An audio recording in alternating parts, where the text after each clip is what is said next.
Welcome you and all to another episode of the Global Latin Factor podcast, where we talk about Latino everything. We want to appreciate very much the time that you are taking to watch this video today or hear the audio. If you have not subscribed, go and do so today. Another amazing episode because we have an individual recording artist originally for Perryton, first generation Mexican American, has toured with acts such as Currency and has many projects out. He got even interviewed before by Telemundo, correct? Telemundo. That's amazing.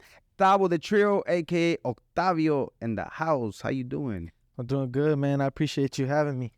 We definitely saw you doing your thing, bro, and we want to be a part of it. We want to be a voice for the Latinos. So thank you for having us. I appreciate it. Did I get everything on your? I know you have more things, but at minimum intro is good. Yeah, good, man. Everything's good. Okay, so we're gonna go ahead and start with a segment that I like to call Preguntas al Chile. If you have not subscribed to the channel, to check out the graphics Carlos put together, I don't know what you're waiting for. Also, on Apple Podcasts, give us a 5-star review. It helps us a lot. You're already here. Subscribe. Hit the subscription button. Here we go. You ready? Let's get it. Are you sure? Maybe. All right. Tacos o tortas? Tacos. Tacos. Corn tortilla or flour tortilla? That one's tough. It depends what it is, but on the cool, I mean, it's hard to go wrong with corn. With corn? Yeah. True story.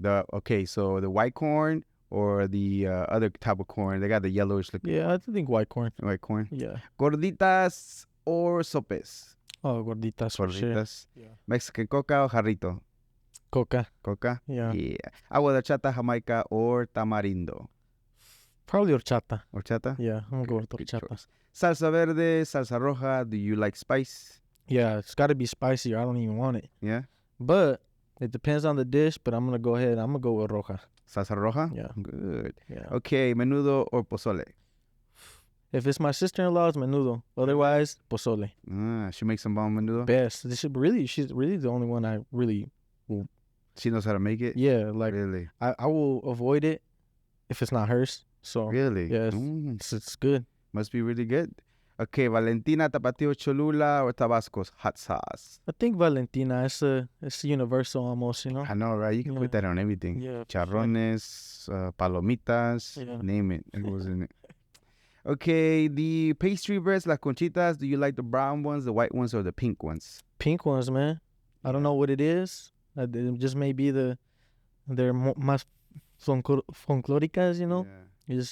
When I think of them pink. So they have different flavors, like the chocolate ones. Yeah. The brown ones are chocolate flavor, Yeah. and then the vanilla is the white ones. And I think probably they have like a hint of some kind of strawberry or something. The pink ones. Put me on game. I didn't even know that, dog. I didn't know that either. I had to look it up because one of our guests was asking, like, are they all the same? Yeah. I'm like, you know what? Let me find out if that's true. And no, they're not the same. They have a little bit of a change. Yeah. Okay, here's a fun one. A conspiracy theory that you can almost guarantee it has to be true. Oh. Probably like the U.S. bringing cocaine into the country to fund a war back in like the 80s. I think that's true. I can see that being kind of funny. I know that was kind of crazy, but it's true. Not crazy because it's not, the first one I ever heard about funny business with the CIA and them allowing certain narcotics to come through. So I don't know if they were funding it or not, but what were they doing with it? Or either that or personal use. Yeah. That's a good one. Yeah. Okay, so when you first hear the term Latino or Latina, what comes to mind? Culture, heritage. It's just we have such a rich culture, and I mean all Latinos everywhere. I think that we have so many amazing things to bring to society that get overlooked. Yeah. Latinos, especially now in the U.S., have such a huge impact on the way things happen here, and I don't think we get enough credit. So, definitely, when it comes to the word Latino, I mean power. I think power. Yeah, I feel you on that, definitely. And do you mind if people call you Latino? Do you care? Do you prefer being Latino, or do you prefer being, because you're from Mexican roots, to be more identified as Mexicano, or people call you Mexicano? Yeah, I mean, I'm super proud Mexicano. I would definitely not against being called Latino, because Latinos Unidos, right? Right. But I want them to know I'm Mexican. Absolutely. Yeah. Yeah, awesome. All right, so let's get to the interview part. So your parents got here, your dad especially, they migrated a long time ago in 1978, if I'm not mistaken. Correct. Do you know a little bit of their story, how your mom and your dad got to the States? Yeah, so basically, my dad he came in between train carts. Yeah. Yeah, they came on the train, and he actually ended up going up into like Guyman, Oklahoma. Kind of that's where Perryton's close to. Mm. Little did we know we'd end up there eventually, but he was out there working in the matanzas, on the The slaughterhouse? slaughterhouses, or like engordas, what you So call it's it? like a feeding Like a for the cattle. feedlots For the cattle? for cattle. Okay, got you. And then basically ice pulled up on them there, and they had to dip. And so somehow, one way or another, he ended up back in West Texas, Mm-hmm. and that's where he met my mom. So they didn't even know each other I got you. in Mexico, but they were both from Chihuahua in the same area, and that's how Really? that's how they met. That is crazy. Do They you know couldn't- how your moms got here? Yeah, so my mom, when they immigrated here. I don't know exactly how, but they moved to Hobbs, New Mexico. And basically, I grew up in Denver City, Texas before we moved to Perryton, and they met in Hobbs. So my mom was alone. She lived with a few other females. She was the youngest one. Oh, wow. And, they were like older women that were, experiencing life, having fun. And my mom was like terrified. Oh, I bet. Yeah, so she You're the was youngest one? being young, not really knowing, being super innocent. Yeah. But yeah, Hobbs, New Mexico is when where she settled first, and that's where my parents met. That's freaking cool. That's crazy, too, that they were from the same area, the Chihuahua, but they never ran into each other over there. Yeah. And they have to go to another country to get connected. And Ain't even that crazy? even then, my grandparents on my mom's side, they didn't like my dad because my dad is a little bit older than my mom. Mm-hmm. And my About dad, a lot or about a little bit? by a little bit. It's like 6 years. That's not a lot. Yeah, but my dad was already established. He came out here and he was working on the rigs, making money. Mm-hmm. Had his truck. He was kind of like a player, you know what I'm saying? Yeah, So yeah. he come pick up my mom, and they'd, kind of ruffle feathers a little bit, but se la robó, bro. He's like, nah, she's mine now. So explain to people what robársela means, because I know what robársela means. Yeah. But for people that don't understand, what does it mean to you? Did Yes. he ever tell you the story? I mean, he told me a little bit, not nothing too crazy, but essentially, my mom's parents weren't fond of him. They were all here. They were here They were here now, yeah, in Hobbs. in Hobbs, Uh-huh. and so basically he would, he'd try to take her on dates, and he was after her and after her, and she kind of was heeding the advice of her parents, like trying not to give him too much attention or spend too much time with him, but essentially, they fell in love, and although my grandparents weren't fond of him or weren't, in agreement, he took her, like she's with me, and we're gonna start a family, and this is how it's gonna go. So Yeah. And when did they mince that? Because after a while, it takes a couple of maybe days, months, years to finally, like, you know what? Okay, that's what you want. We're gonna go with whatever you say. I'm not too sure, but I think it was pretty quick because my parents weren't together long before my brother was born. I got an older brother, Mm-hmm. so I mean, it was pretty quick. That's crazy because, okay, so back in the days in Mexico, if somebody was seeing each other, they were courting each other, and the man will go and robársela, will be to go steal the girl, and will take her to her parents' house and hide her. Then once that happens, at least the area where I'm from, Yeah. then once that happens, the parents of the dad had to go talk to the parents of the mom with their godparents and tell them what happened. And then they get a whole meeting together and have a back and forth of, what do you want? Are you serious about this, or are you just going to play with my daughter? Like, no, I'm serious. Okay. Then they set up a date when they're going to get married, and then they get married. Yeah, it's That crazy. used to be back in the days, type Yeah. of stuff. Yeah, but even then, even though it's a little bit crazy, like there's so much respect still. you know? Yeah. It's like, it's almost, I don't know. I think that's so wild, but it makes a lot more sense than what people do nowadays, I think, in the sense of like, get together, have kids, and then get married later, a couple of days. I'm not saying to each their own. Yeah, I'm yeah, just to each saying their own. some of the things made sense for y'all not to be together until everybody had a conversation, everybody was in the same page. Y'all get married, and then y'all have kids, and then whatever else. You know what I mean? Just the family aspect of it's so Yeah. big. If you're gonna introduce somebody into your family, like your family should be a part of that, I think. Well, it's a good. I feel that's pretty. It's a good way to look at it. Yeah. It's a good thing to have to be able because it's gonna be part of the family. You don't want her to be around in todas las tías ahí. Yeah, and Who's not this? everybody's family is the same, right? Yeah. But in a family like mine, like, yeah, like we're super close. Yeah. Like my family's everything to me. So Like, who is this intruder? Let me yeah, know who they exactly. are. You don't show up, without them knowing already who's coming. So Yeah. And then you know what? It is a good thing too. I just feel like I'm in the same page as you are as far as like it does. Can then at least I feel like for you, family is super important for Yeah. them to be and be able to agree with it. Even though you might be like in love and whatever, but still you want for them to be in the same page as you approve that this person's who you're willing to see or date or whatever the case might be. But you Yeah. don't want to be bringing every freaking 2-3 weeks. Can't do that. Chihuahua, what the heck is going on? Otra? Otra. You were telling me something earlier about a little story about Chihuahua, because your friends are from Chihuahua. So if you don't know, I think it's almost common knowledge, right?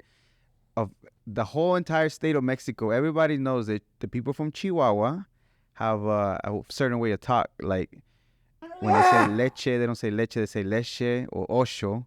Yeah. That's just I don't know where I picked it up from. I don't know where it came from. I never took time to look at it Right. and look exactly where it originated. Yeah. But what was the story that you were telling me? So it's funny because I grew up in a little small town in Perryton, Yeah. 9,000 people, middle of nowhere. And there's a good amount of people from Chihuahua up there. And, just being around your own family, you don't realize things, right? Yeah. But I went to audio engineering school in Austin. Uh-huh. I ended up out there and I was working at a restaurant called Jalisco's. And all the people there were like from the F, Mm-hmm. down south. And so it was funny because once you get in a work environment with people that you like, you all start joking, having fun, getting to know each other. And they had this thing that every time I would say like, hey, like pásame una cuchara, they would be like, everyone at the same time would be like cuchara, or I'd say like, leche para el café, and they'd be like leche, like everyone simultaneously. And I was like, So you never got it until when did you actually get it? so that's when I realized, like, I knew it was a thing, but I didn't realize it was such a thing, like it was just naturally coming out of my mouth. Like for you, it's 100% natural. You don't think nothing of it talking and saying it. Ever. But everybody else Yeah. around you knows that you're from Chihuahua because you talk like that. Exactly. And I was the only person from Chihuahua there. So Uh-huh. like it was a thing to like, to kind of make fun of me about it. So I thought it was all in good fun, And then you're güerito too, and you got the clear eyes. And the Chihuahuas are people, mujeres and men from Chihuahua are known to be clear skin and colors. So you match the description from a Chihuahuense. You should see my cousins, bro. Really? Yo salí más tostadito. I'm a little bit darker than my cousins, but everybody on my dad's side, we joke, we call them menonitos, Yeah. because they're literally white complected. My dad has blue eyes. My cousins Really? have blue eyes. Have you ever done a DNA ancestry to know where your roots came from? I believe there was a lot of French, if I'm not mistaken. around the area. My brother kind of got into it for a little bit, but he's kind of also like a little cautious about, government and things like that. And so like he Having never your DNA. exactly shit like that, bro. He's crazy like that. But He's not crazy too much because they're not a regulation. But I see what he's saying. That's right. Yeah. So we never got very far. We could only get past to like my great grandpa, and that's as far as we know.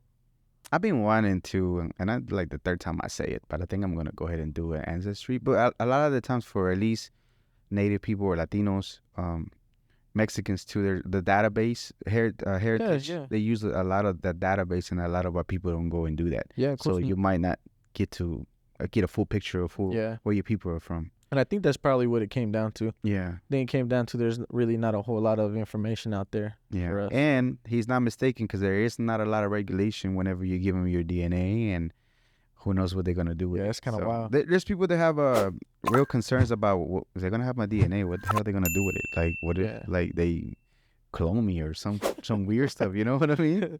So Gucci Mane, Tavo the Trill, Octavio clone coming. I'm just coming saying. soon. There's people out there that feel like those things are real. Cloning was a thing way back in the days, and all of a sudden it just died. They stopped talking about it. I'm not talking conspiracy. I'm just saying it used to be a thing, and all of a sudden now we don't talk about cloning anymore. Like it Yeah. just went away. It's kind of like a touchy subject. I feel like Yeah. people think you're crazy if you start telling the truth. You know.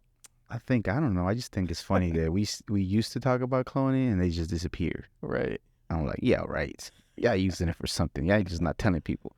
That's pretty cool. So they, so your parents started working. Your dad got into a good position, and then you just started pursuing the American dream. That's crazy. Yeah. That's pretty cool. Yeah. So he was actually within the job that he was doing. He started advancing and getting pretty big, right? Yeah. My dad's like is an OG in the oil field game. You know, Mhm. he created a name for himself. He's my hero. And him and my brother, they're just family men that I know like people say it, and maybe there's not a whole lot of sentiment behind it nowadays, but like them oil field guys, bro, I've been out there. Mm-hmm. Like you're in the elements, like you're literally risking. I've been on the rigs and seen accidents happen. One of my really good friends that I was working with lost his fingers, and like it's a real risk every day that Yeah. you go out there and they put their lives on the line for their families. And I mean, shout out to them, shout out to the oil field. God bless the oil field. And yeah, my dad and my brother, they both really cemented themselves in the oil field game, and just the work ethic and all the things behind it. Yeah. Yeah, super blessed to have had that perspective in my life for sure. Yeah. So is that some of the reasons besides being a family man that you see your dad as your superhero along with your brother, the values that they have, Yeah, and then the work that they've done that is freaking hard because you've done it before too. yeah, absolutely. It's just like at the end of the day, nothing's more important than providing for the family, and no matter whether it's 100 degrees outside or negative 10 degrees outside, they go to work every day and put food on the table for our family. So. Yeah, more what else? power to them, bro. I'm not that type of Mexican. Even if I was that type of Mexican to go work in an air, and I'm a Mexican. I was Yeah. born in Mexico, but that Yeah. type of work, I know it's not easy jobs. The landscape job, I know it's not easy job. Yeah, And you're right. Big shout out to them and salute to them to do that type of job. But I feel like our people want us to elevate more to do different things. But damn, I know that they do some hard ass stuff. yeah, definitely, and I think that's why it was kind of tough for my dad too when I decided to make a different move, because I worked on the rigs until 2015. After I got out of school, I graduated. Yeah. I went to audio engineering school, and I went back home and I worked on the rigs for a couple more years, and it crashed in 2015, and this is up in Perryton, and so he established himself in West Texas, Mhm. and so he still had all his connects out there, so it was easy for him just to pick up the phone and find something really good out in West Texas, out in Denver City. And when he told me, he's like, "Hey, like, let's go out there, and we'll get to it." And I'm just like, I mean, no offense, it's also part of a lot of my family still out in West Texas. It's a big part of who I am, but there really wasn't nothing for me out there no more. As far as music career and wanting to further myself and my dream, it wasn't in West Texas. So when he decided to go do that, I was like, I'm gonna do something else. And I think that was kind of hard for him, Mm-hmm. because my brother is like, it's crazy. Me and my brother are talking about it. Like, we become more and more like my dad the older we get, And so, yeah, I just went. That was kind of a tough pill for him to swallow. But I can remember the first time that he came to one of my big shows. I did a show with Paul Wall, and my dad never really. My dad's very loving. He's even affectionate, and that's like That's rare for Mexicanos. not always. It's not always a big thing, But he wasn't very vocal, and so I think also he probably didn't want to hurt my feelings, maybe, about me pursuing music and stuff like that, especially in a genre that maybe he wasn't that fond of, But when he came to my first big show, I did in Garden City, Kansas, with Paul Wall, and that we sold it out, and it was an awesome show. I did great. Had a great crowd response. On top of the fact that Garden City, Kansas has a big Mexican Latino uh, community Yeah. there as well. So he was kind of like, "Oh, like you really doing this," and that That's was dope. kind of like a big moment. So How do you feel for you that time whenever you seen him and you kind of maybe see his reaction or just him acknowledging that you're really doing this? yeah, I think I was never really my point to prove to him anything because like I said, he's a provider. He did everything, but for me as a man and as a first generation Mexican American, our family sacrificed so much to get us here, right? And so for me, I feel an immense amount of pressure every day of my life to get from here to here because of the sacrifice that they made. So to see him like really take it in and say like, oh, like he's really doing it, Yeah. that meant everything to me. Meant Yeah. everything. Made all the sacrifices that I made, well, from making the oil field money to putting myself in a position that wasn't favorable, considering that I had a lot of advantages because of the connections that my family had.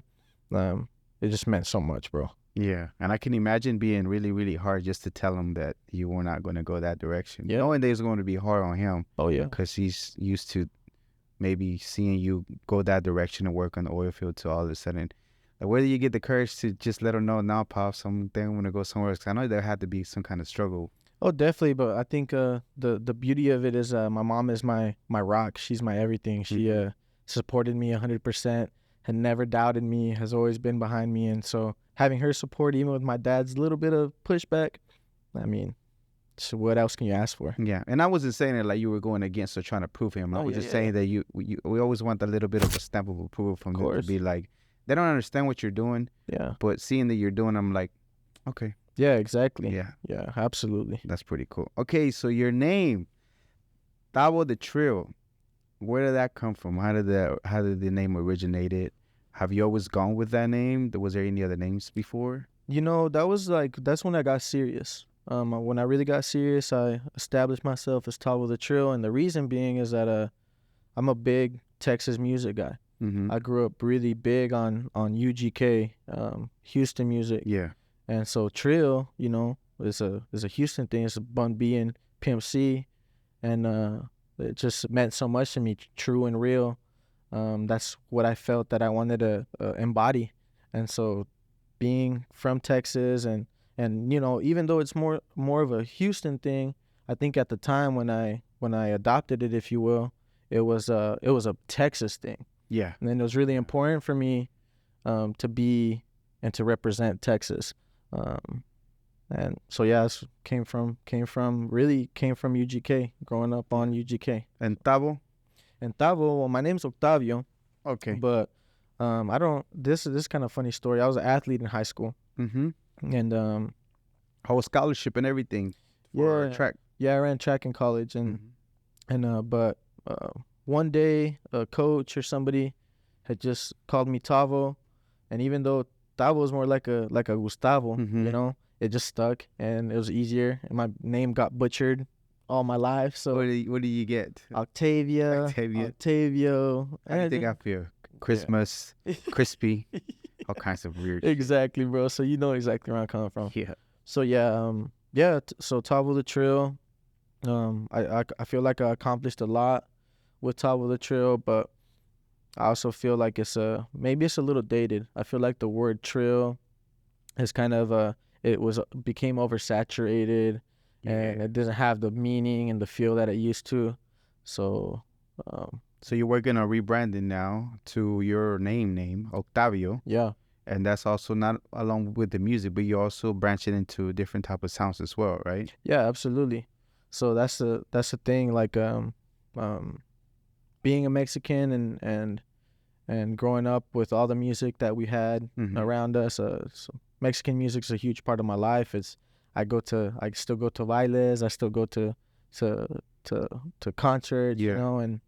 And I music's just a huge part of my family. We sing together. My brother has a band. My parents used to record music together, and so it's always been a dream of mine to sing like música regional, And so I wanna I want to pursue that, and I already have some things in the works to be able to cross platform or cross genres from making rap music to making Mexican music and everything in between. So what is the genre that you would be going as far as in Spanish? Is it going to be in Spanish? Yeah. So Mm-hmm. definitely there's going to be, I'm going to be making rap music in Spanish. But I really want to do, música regional. It's going to be corridos, stuff like that. So, Okay. So your brother has a band? yeah, he has a band.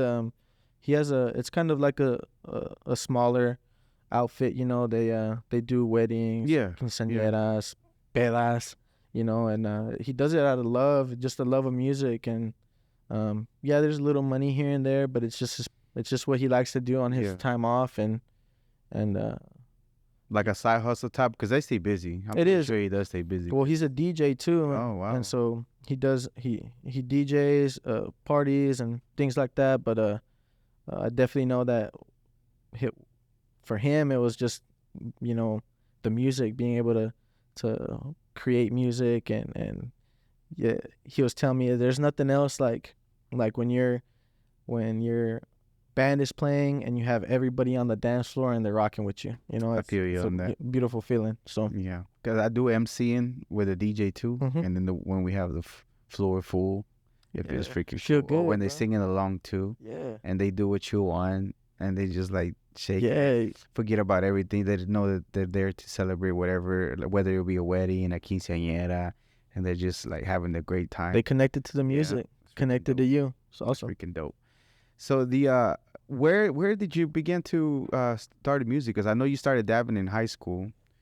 Do you remember what was some of the, of course, Houston rappers you said, but was there any other artists particularly that kind of like inspire you a little bit to like, maybe I want to get into doing rapping?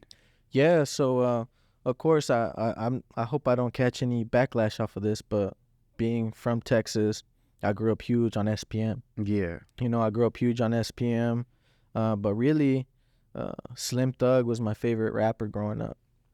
I introduced him one time That's at fire. MCing in clubs. I got to introduce. He's a big man. Yeah, so it's crazy because I always told myself like I'm gonna be he had a like a group, and it was called the Boss Hog Outlaws. Yeah, Buck. And I always thought I told myself, I'm gonna be a Boss Hog Outlaw. And to be honest with you though, when it got really serious for me, I was in college. I was running track at a school in Kansas called Fort Hays State. It's a Division II school. And I had started recording. I had already been recording in high school and stuff, but really wasn't putting a whole lot out just for the friends and stuff like that. But I got to Fort Hays, and I had a biology class, and I had just happened to sit next to a guy that ended up becoming one of my best friends, and he was also a music producer. That's dope. His name's Goody Beats. Mm-hmm. And just out of fate, we sat next to each other. We became friends. We found out that we both make music, and so he started making beats for me, and I started actually selling mixtapes on the school at the Union, where all the kids go to eat food or whatever. And so were you the only one doing that? Me and him. Oh yeah, actually me and him, and then Christian Stevie. He still does most of my graphic design for my covers and stuff like that. Gotcha. He's now in New York City. He was working for the NBA Players Association. Like all my friends doing awesome things, bro. And they all helped me.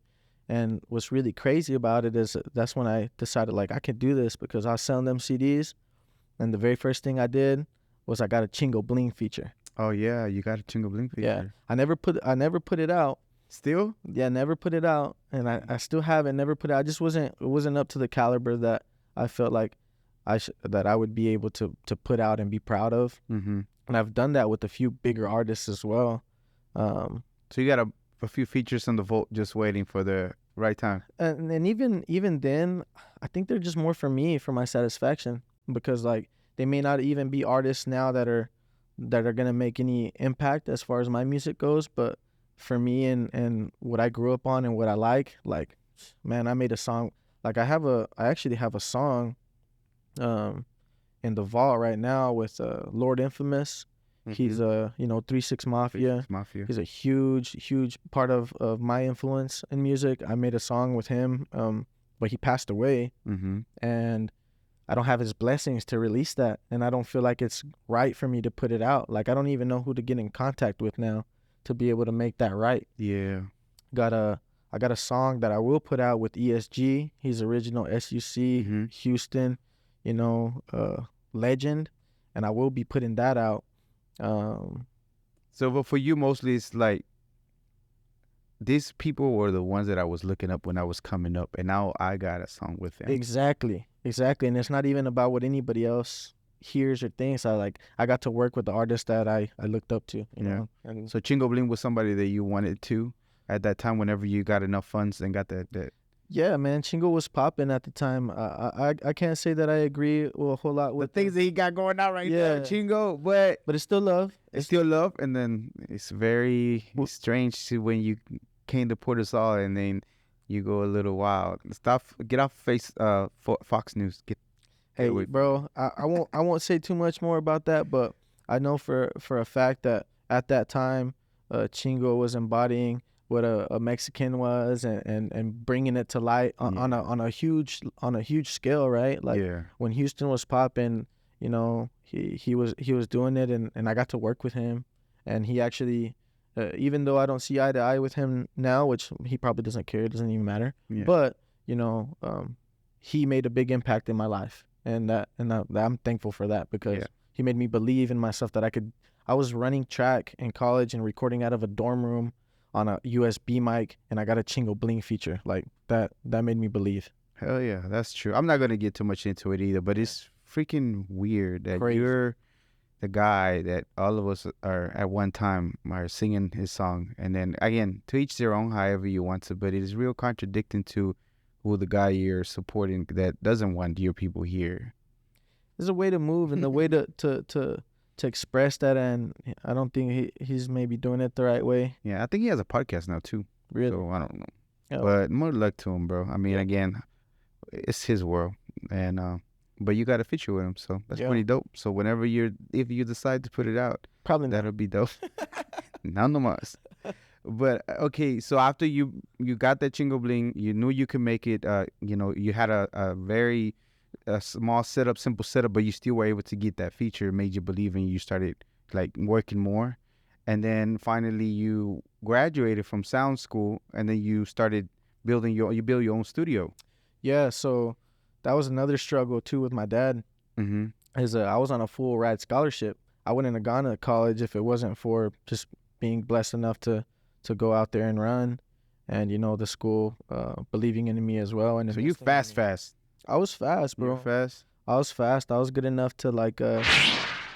Hello, you and all. Thank you very much for checking out this episode. Make sure you go and subscribe, hit the like button, leave us a comment. We appreciate it. Now back to the episode. Get invited to the huge track meets like KU relays, and I would even be able to get into the finals.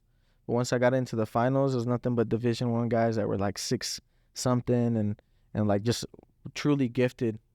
I was a hard worker. I got there just off of hard work and for those huevos, bro. It's true, because they take 1 step, you have to take 3 steps. Facts, bro. That's how they are. What's crazy is like, the University of Southern Florida, Oklahoma University, and it's like Fort Hays State University.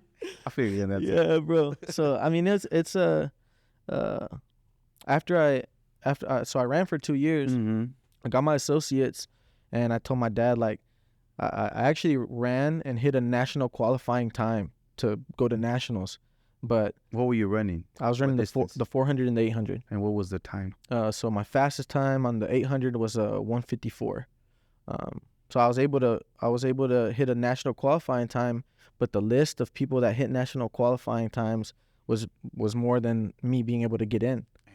So I was like, man, like how much more can I put my body? Because I was 135 pounds. I was skinny. You felt like you were walking on air, right? Bro, it was, and even people would tell me when I come home, they're like, damn, like they feeding you up there, but it was because, I was getting after it, and they even made me run cross country in college, and it's not something that I ever did. So it was just a lot. And when I was competing and working out and training at the highest level that I'd been in, and I still wasn't being able to to get to that big stage. So and then I was like, man, I got to do something else. And because of the music and stuff like that, that's when I decided that I was going to leave Fort Hays and I was going to move to Austin, and I was going to get into audio engineering, because in Perryton, the closest studio is in Amarillo. You know, that's 2 hours away. Jesus, that's a lot. That's far away. 2 hours away for a kid that's in college, you know, it's not feasible. Yeah. And on top of the fact that once I get there, they're not really the type of studio that's for me. So it's just a waste, you know. So I decided I'm gonna do it myself. I'm gonna learn how to record myself. I'm gonna learn how to handle this situation on my own, so that I can progress myself. That's dope. And so after I graduated audio school, I moved back home, and my, you know, going to audio school was a pretty big deal for my family, because I went from having a full ride to, you know, having to pay for school. And my dad was like, hey, you want to do that? Pues lo vas a hacer solo, you know, like, you're gonna go do that shit on your own.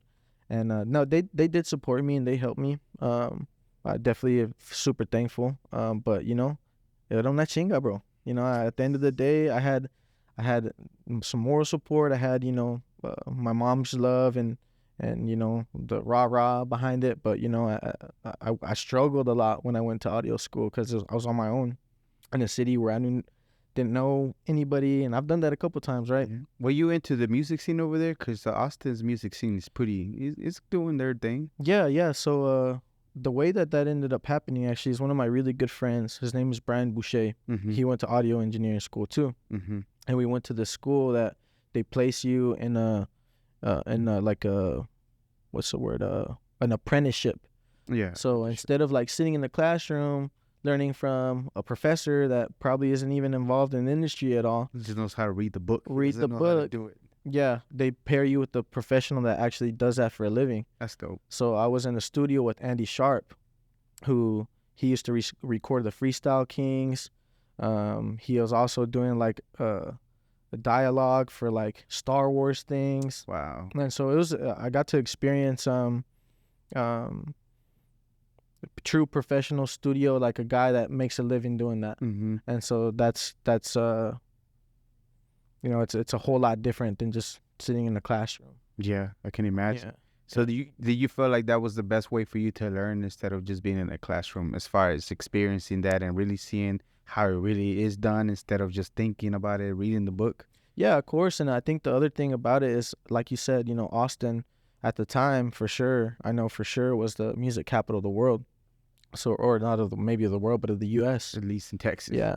And so we were recording everything from business jingles to reggae music to metal music to you know, Tejano music. So I was able to really hands-on learn the process of how they make this music happen. Wow. And so even now, I think it's I have such an appreciation for all different kinds of genres of music, because I know what it takes to make it happen. Yeah. So I think it's a big part of why my sound is changing, and I can draw inspiration from a whole lot of different places than just maybe what a typical rap song is or something, you know. Yeah. But as far as getting into the scene itself and performing and things like that, were you ever involved in any of those things? Yeah, a little bit, but I was still not in a position necessarily to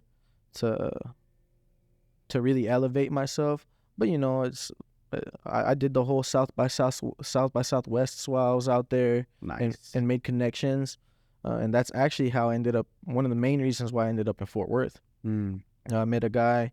His name's Brick. He was a tour manager for Currency and Wiz Khalifa, and I had met him while I was out in Austin. Gotcha. And so when I saw an opportunity to come to the DFW, that was the first thing I thought, like, hey, I already got connections out here to an extent, you know, and there's just more opportunity out here. So I would say that definitely my involvement in Austin led me to Fort Worth, or to the DFW in general. That's pretty cool. Yeah. So you graduated with sound engineer, you got your degree. Yeah. And then that opportunity started happening, and you moved over here. Yeah. To Fort Worth. Yeah. Yeah. I started working with a producer named 357. We started kind of just making music online, you know, sending stuff back and forth. And He's very, very talented. I personally, I might be a little biased, but I think he's the best sound engineer in Fort Worth right now. Mm-hmm. And also, we built chemistry over the years. So when I was able to make the move to Fort Worth, I would literally say it's probably 90% because of the relationship I had with him already. I felt like I could accomplish what I wanted to with him on my team. And, super grateful for him. Shout out to 357. If you are an up-and-coming artist or even an established artist and you need a good recording studio, you need somebody that's going to, work with you, 357 is amazing. He's got a great studio, and he's easy to work with. How did you ended up linking up? Where did you find him? He found you? I actually found him through GT Garza. He's another Houston artist. I had him here on the podcast. Oh, perfect, man. Well, there you go. GT, I had been a big fan of his and had been listening to him for years, and I actually had heard, or I can't remember if it was on the back in the days on the CDs. They actually had artwork and they had like Contact credits, yeah, and stuff like that. And I saw 357, and so I actually ended up finding him because of GT Garza's music, and so then the rest is history. So it sparked curiosity to see, who is this guy? Let me find him. And then he's like, Yep, that's how it happened. So you reached out to him and say, hey, I'm up and coming artist. I'm looking to, looking for some sound. Because you already know how to do that too yourself. But, you need somebody else's perspective. So you hit him up. Yeah, I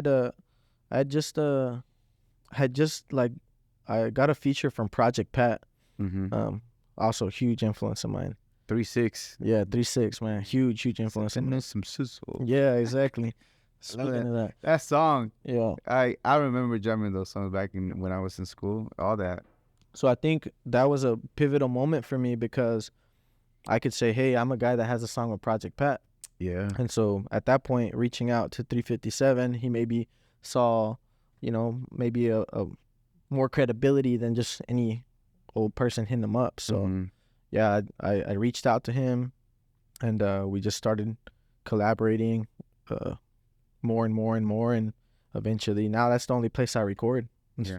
He's probably, I work with 3 producers really, and I would love to expand, but 357, Goody Beats, the guy that I very first started making music with, and then there's another guy in Fort Worth that goes by Faustepco, and they're all super talented people, and super glad to have them, have their support and collaborating with them. But if you already know how to record and went to sound engineer and everything, why do you feel like you need to go to them to do something that you maybe be able to do yourself? Yeah, it's a really good question because my passion has always been lyricism. It's always been, the words, the creation of building a song.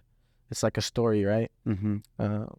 I only did the engineering because I had to, and now that I'm around other people that are even better than I am, it's their primary focus. I can really focus on what I love, and that's the lyrics. So you just wanted to learn so you won't be like not knowing what the heck is going on. But it wasn't your passion. Your passion is to actually write and the song structure. Their passion is to do the production, post-production, and all that. Exactly. Okay. Exactly. So, when you're in a 9,000 people town and you're trying to make good music, quality separates you from being amateur or, maybe mediocre and being a good artist. And so I just wanted to separate myself from the rest, at least where I was at, and audio engineering was going to do that for me. Yeah. So what was your very first project that you dropped? Like whether it was a single or a whole project? My first actual project that I was able to like get out and put out was a mixtape called Dirty Money Volume 1. And that's the record label, your record label? Yeah, so it's my brand, Dirty Money. Oil Rig. That's where it started. That's where it stemmed from. But it was really just about being willing to get dirty for what you want.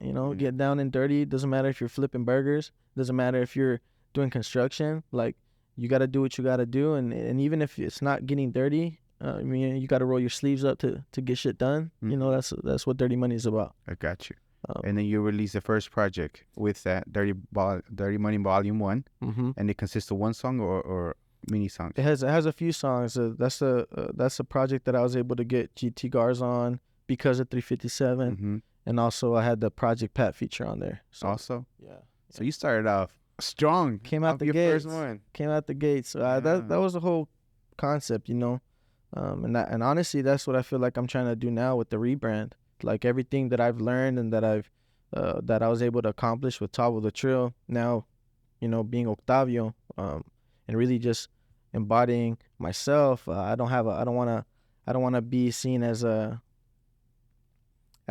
persona. Like this is me. This is who I really am. And bringing my name into it, you know, I'm not hiding behind a alias. Like this is who I am. I like that. So you're gonna abandon pretty much what is the hip hop rap and focus more regional now from going forward? No, or not necessarily? Not necessarily. I think I'm just more focused on being a complete artist. I don't want to be a rapper. I don't want to be just a Mexican artist. I just want to be an artist. Okay. And not only just that, with I see clothing as art. I see all the other things that Dirty Money is doing, I see as art. Events, all those things. I just want to, I don't want to be put in a box. I got you. Okay, so tell me about that.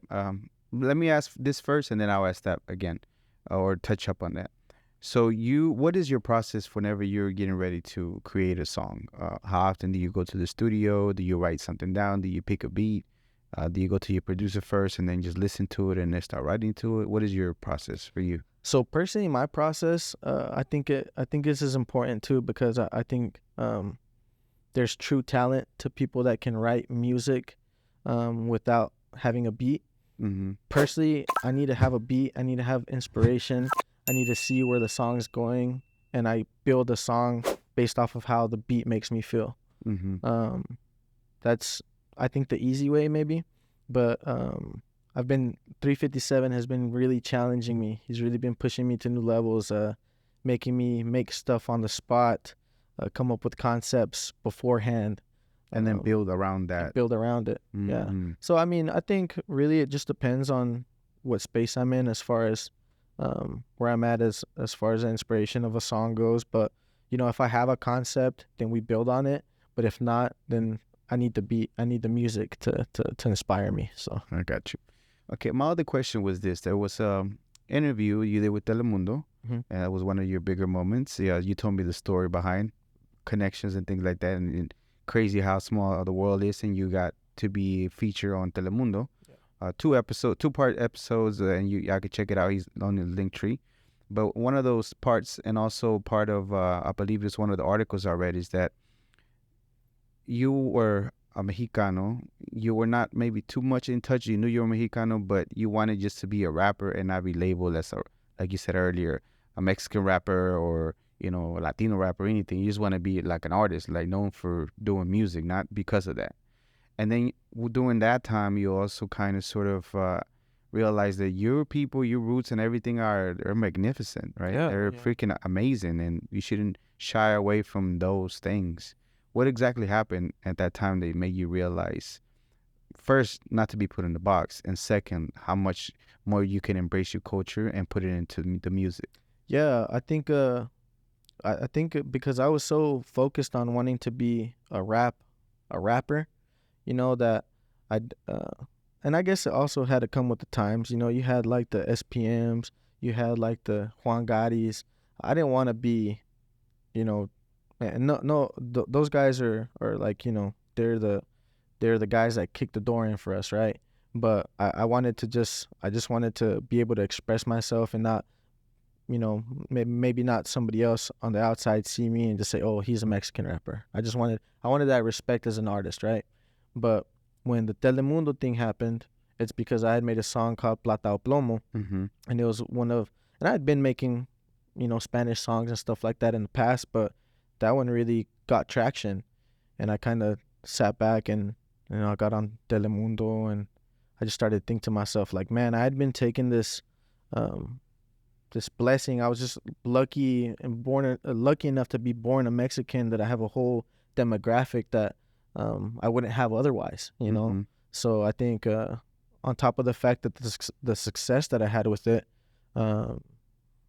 it's just such a huge part of who I am, Yeah. and maybe not always in my music, but it always is a part of who I am. You know, I walk around with a freaking Mexican flag on my back. You know, Mm. and I'm super proud of being a Texan. But there's nothing like being Mexicano, man. I don't know how else to express that besides the pride that we have and all the beautiful things that our culture has. What was the saying que dijiste en la interview? Que la suerte de que naciste mexicano. Yeah, pura suerte, bro. I mean, otherwise I wouldn't have the opportunity maybe even to be on your podcast, bro. So thank you. Yeah. No, si fueras güerito, you're not gonna be. I'm just kidding. I'm not exclusive to anybody. I have my African American brothers here. Chingona's only she's black, and then of course I'm not against any güerito coming over to tell their stories. If if they're Latino culture or Mexican culture, they grew up with a nana that was Mexican. You know what I Sure. mean? But I just wanted to showcase people like you, Yeah. people of us doing things and seeing what we do, because again, you're right. We come from beautiful things, beautiful history that you mentioned also on the interview that you're not on the song, that you're not gonna find on the books. They're not gonna put on some of the books that chiles came from Mexico, and then the world like enjoys the chocolate came from Mexico, and the whole world gets to enjoy it, and they're not gonna see that if we don't tell them or remind them that that's where it came from. Yeah, we're gonna put it in their faces here, put it bro. on their faces. That's not only you, but it's been a bunch of people that's been like, that's the thing, that's the fight right now. No, we're done.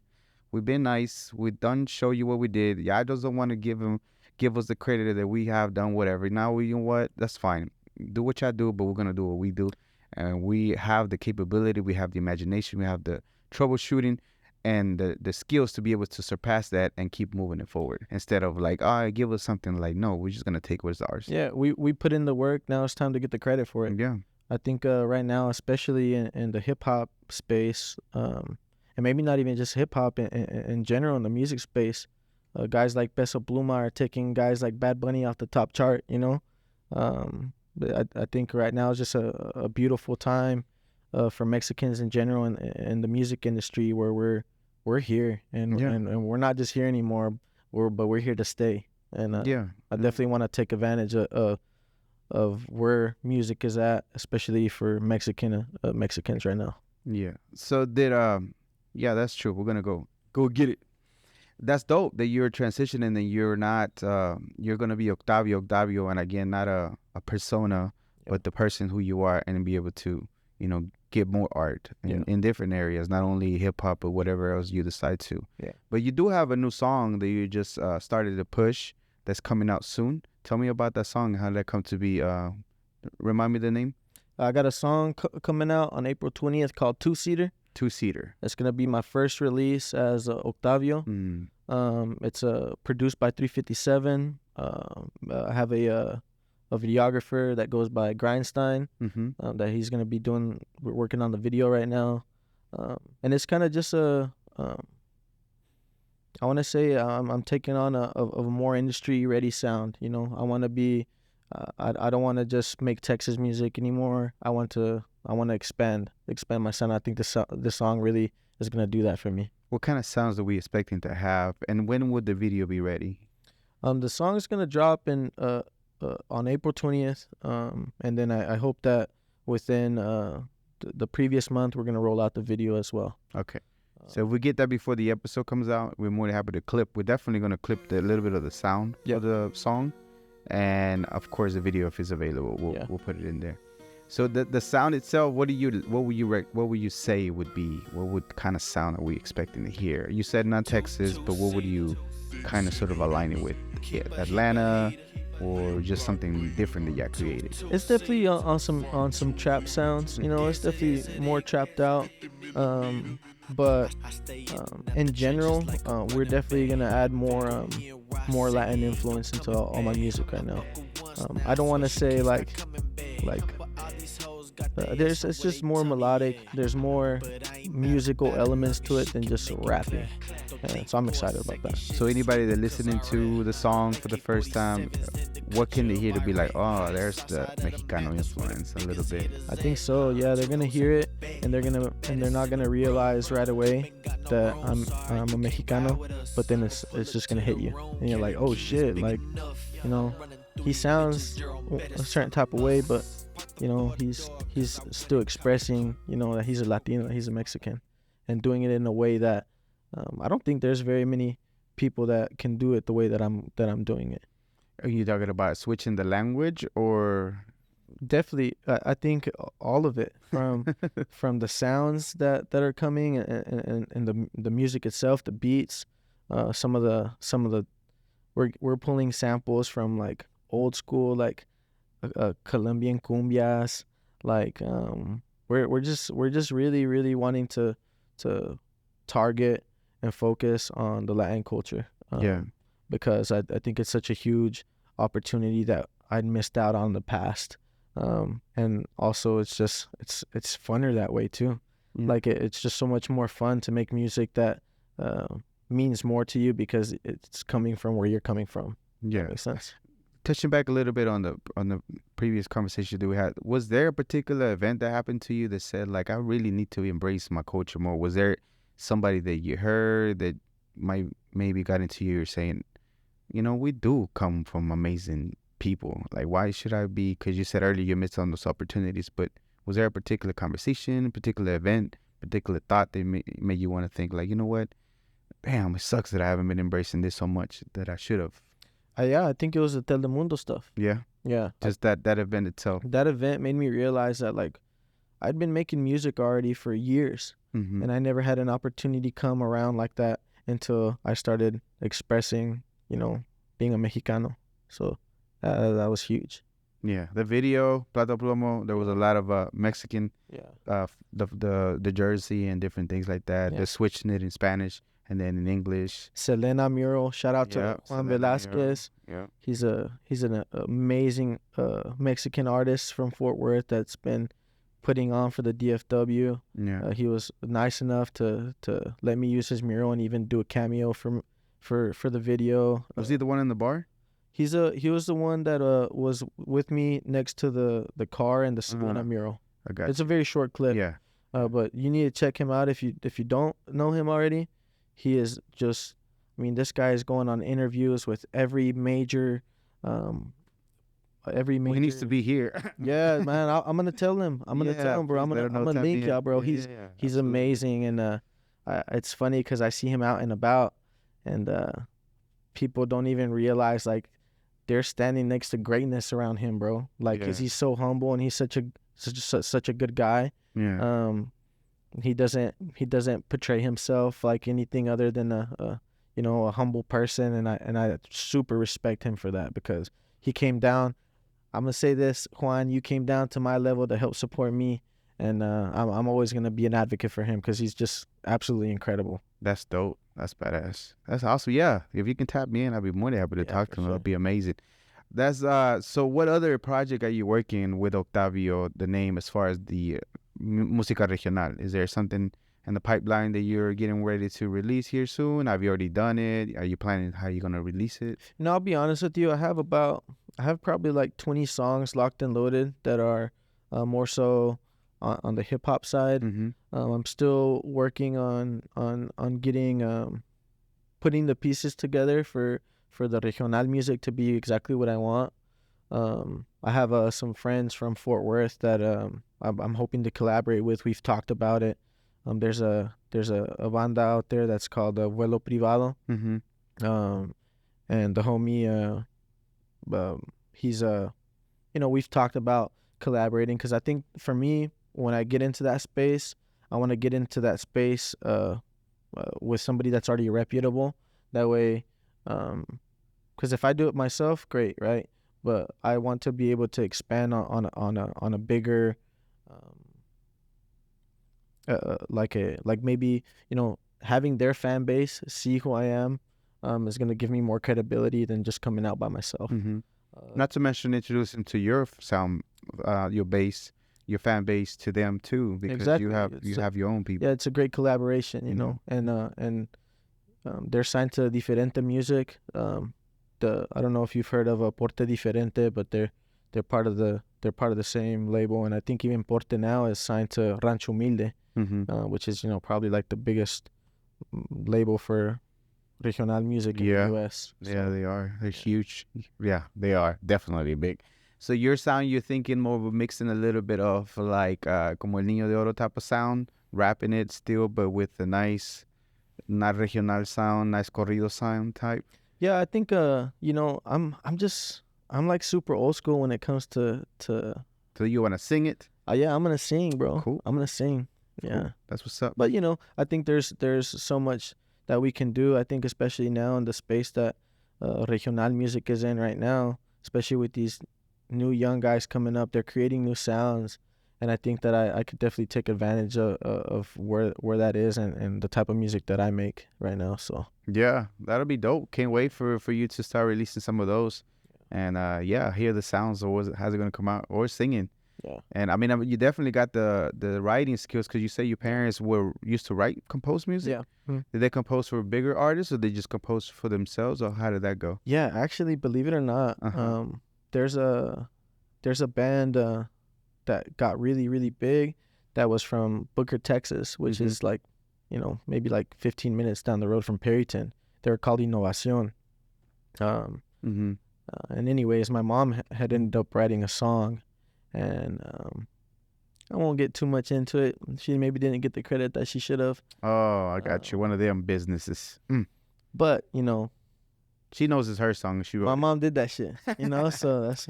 Give people their credit. What's wrong with y'all? Yeah, that's dope, though. Nah, I mean, I just think that it was an amazing opportunity for her, and just because my mom, she sacrificed everything to be a stay-at-home mother to make sure that we were taken care of. Yeah. And so I think for her, you know, maybe in the background of things, she maybe feels like she hasn't been able to express herself or to chase her dreams because she sacrificed all of it for us, you know. So I think that was a really special moment for her. That's dope. Yeah. That's dope that she was able to do that and she was able to live that, even though she might have not been credited accordingly, but at least she knows she has the capability to do that, you know? And yeah, y'all don't fucking sue me for saying that. Oh, they're like that? I don't know. I don't even know if they're in the game like that anymore.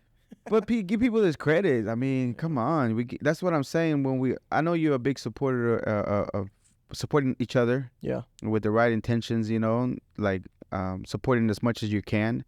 But knowing when to support and then the support that you receive back, not just one way just because you feel like whoever it is just like, oh yeah, I'm just giving you all this support, but you're not giving anything back. You know what I mean? At the same time too, at least in that situation, I don't put a whole lot of blame on Univision, or I even put any Univision, Innovación, because they were signed to a big record label, you know, so there's probably things that they had nothing to do with that made that happen that way, you know. Well, hoping every presentación they're shouting out your moms. No shit, huh? Right?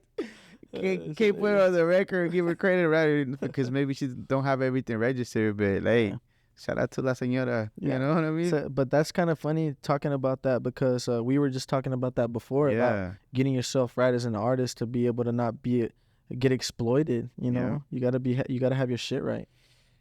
Tell them how important it is too. We're getting close on time, but please give us some nuggets as far as that. How important is it for you to get your stuff right? So, like, I know your mom was doing that out of a passion and hoping that she has the ability to and do it out, do the song. But however, she maybe didn't know how to register everything. Why do you think it's so important for you to do it right? Because I know you went a little bit of a time coming up on your music that you didn't do it correctly. And you were just putting stuff out thinking you were kind of doing something. But if you had it right, you might have been still, you know, getting some money from the music you put out before. Absolutely. I think like, man, even like recently I think a couple years ago I put out a song with Bo Bundy, who's a huge artist now. Yeah. I mean, he's also signed to Rancho Humilde. I think he's the first rapper to sign to them.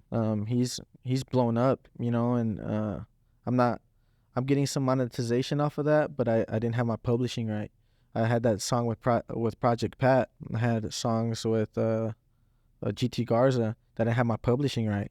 So like I feel like, I mean, although I'm getting some royalties off of it, not having the publishing kept me from being able to get that on bigger platforms. What was the agreement for those songs, if you don't mind me asking? Was there a particular split? Did you pay them for the feature and then saying that it's yours, that Yeah. you pay for it and that's it? So you would have been, even though it was their song or whatever, it would have been 100% for you. Correct. And then they wouldn't have got any of those royalties because you had already paid Exactly. for that. Yeah, that's basically the way that I like to do things. Like, Mhm.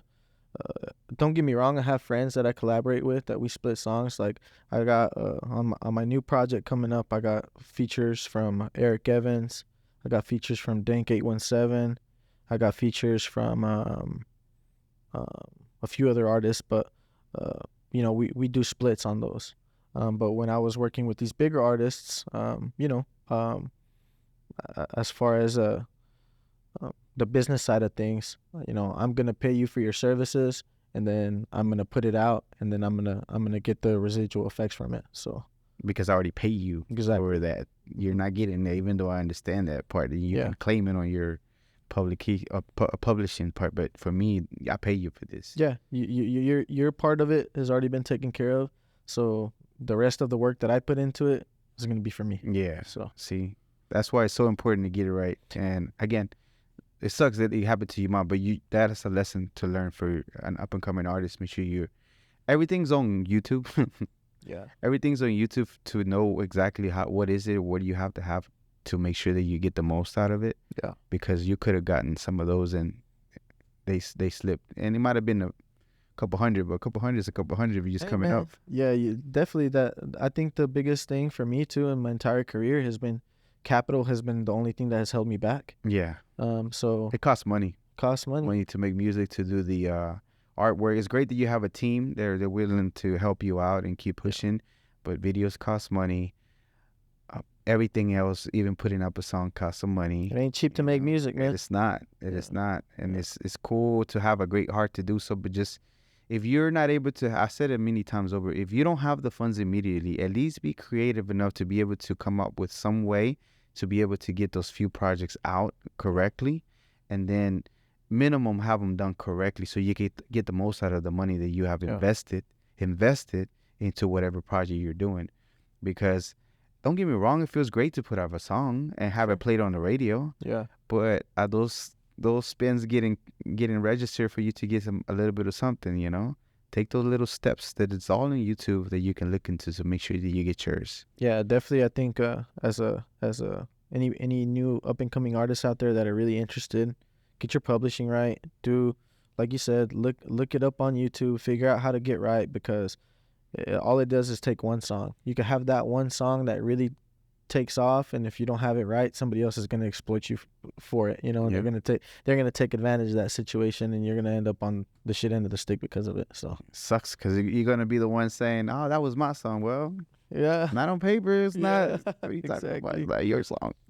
Somebody else's song. That sucks. So what motivates you as far as still keeping you going to do this? Because we talked about how it takes money, and it's a lot of times you don't get the recognition of the things that you are, but you just got to keep pushing through because you know that's eventually going to happen if you keep consistent with it. What keeps you motivated? I think it goes back to the sacrifices my parents made. You know, they left their country, they left everything behind to get us here. That's what keeps me going every single day to get from here to here. It's a immense amount of pressure, but it's pressure that forms diamonds, right? I know that's a little cliche, but I mean it. There's not anything more important to me than you know, making sure that the sacrifice that my family made was worth it to give us the American dream, to give us exactly you know, everything that we've dreamed for. Yeah, So, I like the way that you put it because it's true. Because every generation that comes here, like for example, I was born in Mexico, but my parents got here, and I got here early too. But I seen all that too. yeah, Even though I was born in Mexico, I seen them go through that stuff too, and it helps me. Like they did so much for me that I just need to keep elevating more, you know. And I know they might not just understand it or whatever, but for me to honor them, yeah. I need to keep pushing even higher. and that's a perfect word, to honor them, to Yeah. honor their sacrifice Yeah. by creating a beautiful life, to get all my dreams and aspirations because of their sacrifice. Yeah. And then it goes down even to my nephews. I have 3 nephews. I don't have any kids of my own. I have an older brother. He has 3 kids, and they're in Perryton, small town. You know, when you grow up in a small town, you kind of have the blinders on. You don't realize how much the world has to offer, and There's a whole freaking world out there. it's a whole world out there. And I want Mhm. them to know that it doesn't matter how big your dream is. It doesn't matter if you want something and you work hard enough towards it, you can make it happen. Yeah, absolutely. All right, man. We're running short on time, and I got a couple more questions, and I'll let you go. First of all your social media. Where can they find you at? Where can they follow you? Where can they get a hold of your music? All my stuff is still at Tavo the Trill, Mhm. TavoThaTrill.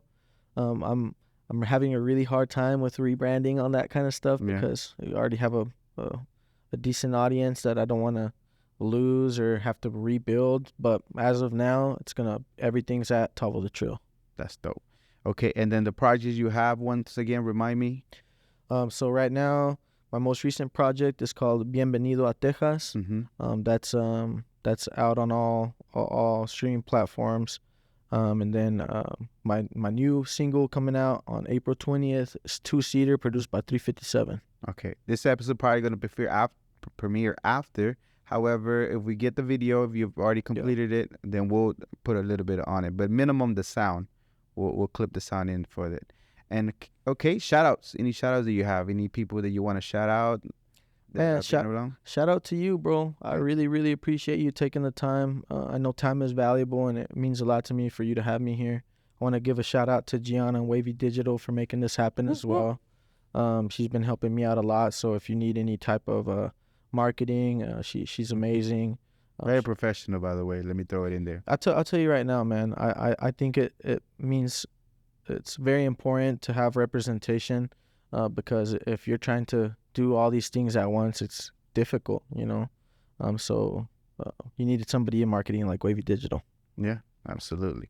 Any other shout outs? Saludos. You can do it in español también. Yeah. Shout out to 357. 357 has been really the catalyst to all of this for me. He's a guy that I really, really enjoy working with. He's super talented. He's Mexicano too. Oh, nice. Yeah, he's a Mexican producer, and I think that's one of the reasons why me and him have such good chemistry. And really, man, shout out to everybody that's been supporting me from the beginning. I know that I have a really, really strong support from a core base, and I know that they're gonna help catapult me to the next level, and I just appreciate them all being here since the jump. Awesome. Yeah. Okay, so tell me an important lesson that you learned when you were younger, coming up in the music industry, that you would tell your older self now that will help somebody else. Don't bullshit. Don't play. If you mean to really do this, do it the right way. Do it seriously. Be professional. Don't bite off more than you can chew. I know that there was opportunities that I had that I made songs with artists when I wasn't ready, and I don't take those for granted because I learned from them. But come correct, come serious. This is a business, and at the end of the day, if you think it's just for fun, then this isn't the business for you, because it's a monster. It's a monster that'll eat you alive. Yeah, it is fun to do the music and get creative, but when you get to the business part, you have to be. You gotta come right. You gotta come correctly. Yeah, absolutely.